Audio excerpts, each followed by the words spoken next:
Rashad wants to know, Gibbs, need tips to attack cover 3 defense. So how can Rashad attack cover 3 defense? Cover 3 can be tough, especially if they play cloud flat coverage, because you're really forced to have to go underneath, because they're going to be playing an all-out, like just a 4-man pass rush, and that can kind of get in pretty well if they have good pass rushers. And it's really hard to find like places to throw the ball. So what I would really recommend is you work the high-low read. So for example, on the left side of the field, you have corner strike. I have a table route to the halfback, and then I have Macklin who's running. That's actually a really deep corner. So what you're going to see here is you're forced to take that. You're like, I would say that's probably the most frustrating thing about facing someone that runs cover 3. I feel as though, as of late, I've seen more cover 3 similar to what I think it was like Madden 25, when everyone ran that like bear cover 3 and you only rushed 3 guys. It was all coverage and it was really difficult to beat. So the first thing I would recommend is to play the high-low read. A corner strike is a great way to start attacking it, because you're always going to have that flat for about a 5-yard gain. And that's the throw you see the pros make a lot. Yeah. Because they're always taking that flat, and then they always, potentially take a big hit. That was in cover 3, but do you like that throw? I mean, they have to take it, basically, is what you're saying? You have to take it, but then, I mean, there's other ways you're going to get receivers open. Like, I would say, like, yeah, you can put a guy on an in and in like this with Hill. But what ends up happening is they're going to clamp down on that, and they're going to user that, and then they're going to pick it. You're going to get frustrated. So that's something to watch out for. Now, the other thing I would like to point out, I really like the combination, and this is something we saw Dubby do a lot in the Madden Bowl to perfection, right? The combination on one side of the field of a drag and a slant. That combo, I know it's really simple, but it gives you great route progressions in the spacing that you get on it, and then see how you can kind of, like as a late read, it gets to the sideline and it can open up. So that was one way to watch for attacking the user. And if you put a backside in, you can see how now you're going to flood it all underneath. So if their user jumps to those slants and drags, you're going to then have the backside in. So it looks crazy in terms of the routes on that side, but the progression's really good. So I can dunk right here quickly for a short game. I can then, like if they jump that, then you have the slant that you can go to. Hang on. Okay. These are all really short underneath options, and we can go over a better option vertically, right? And then if they go to the drag, you have that, and then you have the backside in. But I think one of the better ways to attack cover 3, obviously corner strike was really good before the patch. I'm not sure if this playbook has it, but we'll find out.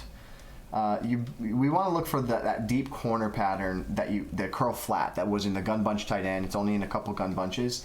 But we could probably go to their empty bunch quads. I believe they have a really deep corner. So let's go to bunch trail. So I don't know if it is deep enough 100%, but you're looking for this deep corner, and this is the old school way to attack cover 3 defenses, right? You want one defender or one receiver going and breaking towards the flat. Then you have a deep corner that runs behind it. So right here, you could put Kelsey on a zig. What I like about this gun bunch quad, you can do the baby skimbo from it right here. Yep. So you can motion him out. And it's like not that far. It's not that far. He does the baby skimbo. And then you can see how that corner is not deep enough. It's not the Browns play, curl flat corner, which I'll link in the chat. We've broken down that play a couple times. It's a little bit of a deeper corner, so you want to try it out. So that's one option there. Now, another pretty good way that I've been seeing people do it is, again, we don't have it in this playbook, but it's the gun tight. And you know the play where it's like 3 verticals and the left slot is like, he runs like a post, somewhat of a post? Mm-hmm. That post becomes a really dangerous route, and it's really good against cover 2, but it also can get open against cover 3 with a left trigger pass lead. So there's a lot of different ways you want to do it to attack cover 3. I think it starts with the corner strike combo. Do you feel like you're going to see more people call cover 3 potentially as like people get more and more cover 2 beaters? And then, I mean, the zones still play good. Why is cover 3 not as popular this year? Because cover 3 was kind of popular last year, right? Well, you can get, but then you could get pressure. You could get one-on-one aggressive. Right. So then people stop calling cover 3, but now people don't really call cover 3, and you can stop. You can now stop those throws. So that's because it's easier to get pressure from cover 2. Yeah, cover 2. Listen, cover 2 is always the defense. If you get pressure from cover 2 and like it's quick and it's hot, like that's the defense because it protects the short part of the field and does a good job protecting deep with the soft squats. So that's just something to keep in mind. And one other thing too, these deep shot plays, they actually work really well if you get time in the pocket. And if you remember, this is something that worked last year too. Remember gun split close to Tweezy, right? When you have a deep cross that can go from one side of the field to the opposite, if you get time in the pocket, what ends up happening is it gets behind the defense and like the drag gets over there into a really tender spot, and then look at that. That's a really bad throw. But you want to lead that to the sideline. Let's try that one more time.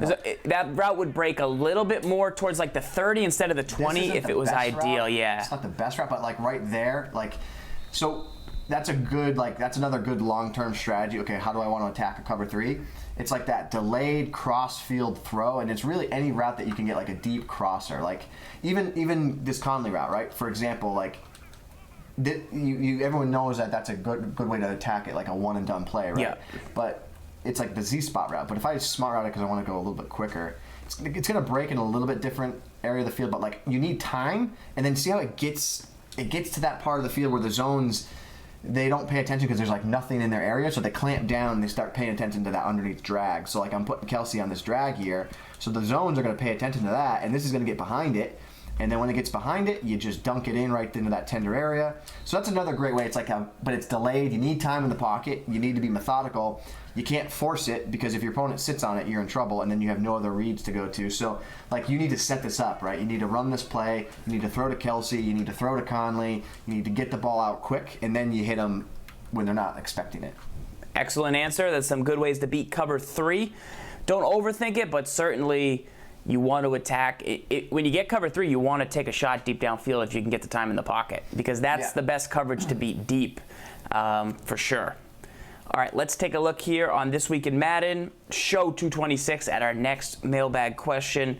We got one coming in from BCake612. Gibbs, this is a good question because you just showed one. What's a good defense for stopping PA shot plays? So how do you stop PA shot plays? So